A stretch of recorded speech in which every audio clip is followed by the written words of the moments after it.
Guess who's back? Back again. Rob is back with Beyond Omega Level. That was a terrible intro. That was an awful intro. What's going on, guys? This is Rob, and we are back yet again with another installment of our Beyond Omega Level series. And today we're talking about a character that is beyond Omega Level in an unconventional way, which I'll explain as the video goes on.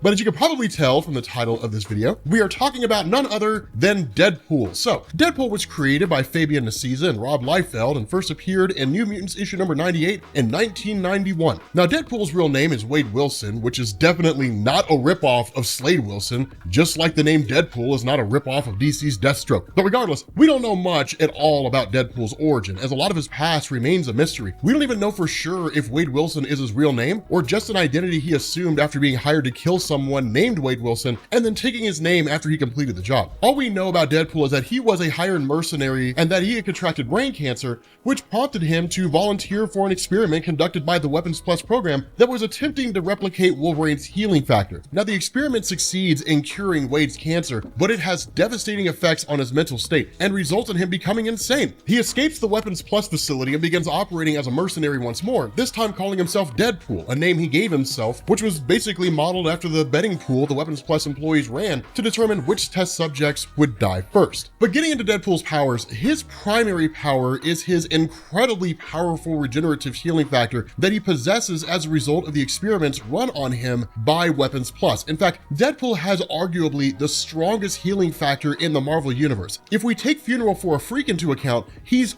way beyond Wolverine, the Incredible Hulk, or anybody else. If we leave out the storyline of Funeral for a Freak, then he's every bit as strong as Wolverine, maybe even stronger, and perhaps even on par with the Hulk. And to back this up, Deadpool has some pretty insane healing feats. He can recover from nearly any injury he sustains, including multiple instances of regrowing limbs, regenerating all of his skin, regrowing all of his bones, and reforming after a virus melted him to a puddle. He survived multiple decapitations and dismemberments, nuclear explosions, and has come back to life after being killed countless times. He's even been reduced to a pile of ash and is alive again the next day. Finally, Deadpool is resistant to nearly any poison and immune to practically any disease. Now, in addition to his healing factor, Deadpool is a skilled marksman and an expert in hand-to-hand combat. He's also proficient with a number of weapons, but most frequently wields a pair of katanas in addition to the various firearms and explosives he always seems to be carrying. But the most unique characteristic Deadpool possesses is that he knows he's a character in a comic book, so he frequently breaks the fourth wall. Now, this is most likely due to his mental instability, and it's basically become one of the defining features of his character. Now,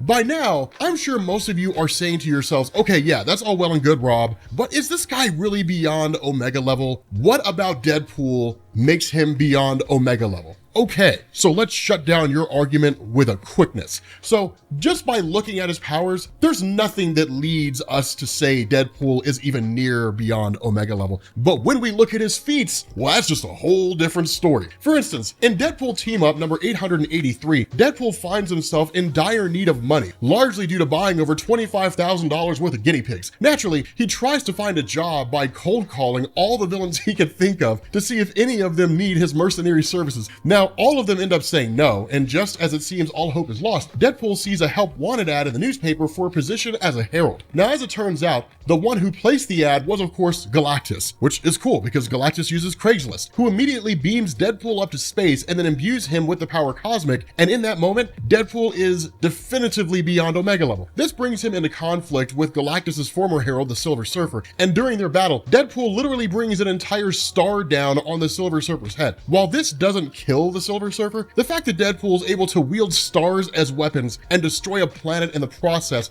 definitely made him beyond Omega Level, albeit for a short time, because after his battle with the Silver Surfer, Deadpool resigns from his position as herald and therefore loses the power cosmic. But that would not be the last time Deadpool became beyond Omega Level. In Deadpool issue number 45, we basically see him being hired by Thanos to steal the Cosmic Cube and deliver it to him. Now, Deadpool uses the Cosmic Cube to trick Thanos and switch the real Infinity Gauntlet to being on Deadpool's hand, while Thanos has a plastic replica. He then uses the gauntlet to blast Thanos' helicopter out of the sky, and then decides to use its reality warping powers to fulfill his ultimate dream, forcing all the heroes and villains of the Marvel Universe to hold a toast in his honor. Now, is this the most impressive display of reality warping? Yeah, absolutely it is. Now, eventually, Deadpool realizes that he isn't getting fulfillment out of the toast and undoes his first meeting with Thanos and then hands the real gauntlet back to him. Now, we also see Deadpool get some major upgrades to his power during 2015's Deadpool vs. Thanos miniseries, where he wore what is arguably the greatest costume in the history of the world, which was basically a afro and a mustache, which he wore over his suit. But in this series, both Deadpool and Thanos are in love with Mistress Death and are made into her avatars to battle the cosmic entity Eternity, who is basically the embodiment of everything in existence. Now, once given Death's power, Deadpool is able to punch and seemingly hurt Eternity, and while Eternity then swats him away like a fly, the fact that he could hurt the living embodiment of the universe is pretty impressive. Now later, as Thanos is about to kill Eternity, Deadpool's visited by the Unipower, one of the most powerful forces of Marvel Comics, who's in need of a host so that it can save Eternity's life. Typically, the Unipower bonds itself to someone who's worthy and responsible, but there's not really anybody that fits that description around there, so it just goes with what it has, right? And it ultimately turns Deadpool into Captain Universe. Now, as Captain Universe, Deadpool has cosmic awareness and nearly limitless power as he serves as the avatar of life in the universe. And in this form, Deadpool's able to get the better version of Thanos in battle. So it's pretty obvious that for this moment in time, Deadpool was beyond Omega level. But believe it or not, that's not all. In fact, Deadpool has killed an entire universe in the mini-series aptly titled Deadpool Kills the Marvel Universe. This event, of course, kicks off with Deadpool being committed to a mental institution by Charles Xavier and the X-Men in hopes of curing him of his mental instability. The institution turns out to be a front for the villain Psycho Man, who's trying to build an army of villains under his control and take over the world. But after the experiment, however, Deadpool frees himself from Psycho Man's control and then kills him by literally just bashing him. It was hilarious. And then he notices that there is now a more evil, sadistic voice in his head that had never been there before. And he sets out on a mission, you guessed it, to kill everybody in the Marvel Universe. He starts with the Fantastic Four, and then he's able to use a cosmic taser that he stole from Reed Richards to kill Uwachi the Watcher in probably the funniest moment in the entire series. Deadpool then continues his killing spree, taking out Spider-Man before making his way to Avengers Mansion, where he uses PIM particles to cause a table to expand so much that the mansion comes crumbling down, killing all the Avengers except for Luke Cage and Thor. But as it turns out, Deadpool had planned Luke Cage's demise by putting PIM particles in his coffee, which he then activated to enlarge his insides until they burst against his unbreakable skin. And he even manages to take out Thor by using the particles to enlarge Mjolnir. And when Thor summons it, it crushes him. Now, with the Avengers out of the way, Deadpool then moves on to the X-Men, who he takes out in a variety of ways, including using a carbonadium blade that negates Wolverine's healing factor. But Deadpool's most impressive feats during the miniseries unfortunately occur off-screen, or at least off-panel, as we see Nova, Gladiator, Silver Surfer, Thanos, and Galactus all dead at Deadpool's hand, although we have no idea how it was that he managed to do it. So yeah, is Deadpool as he's typically written beyond Omega level? No.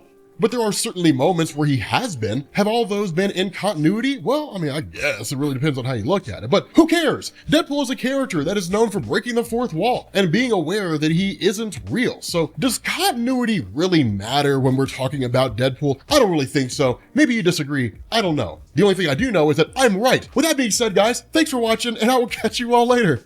Peace.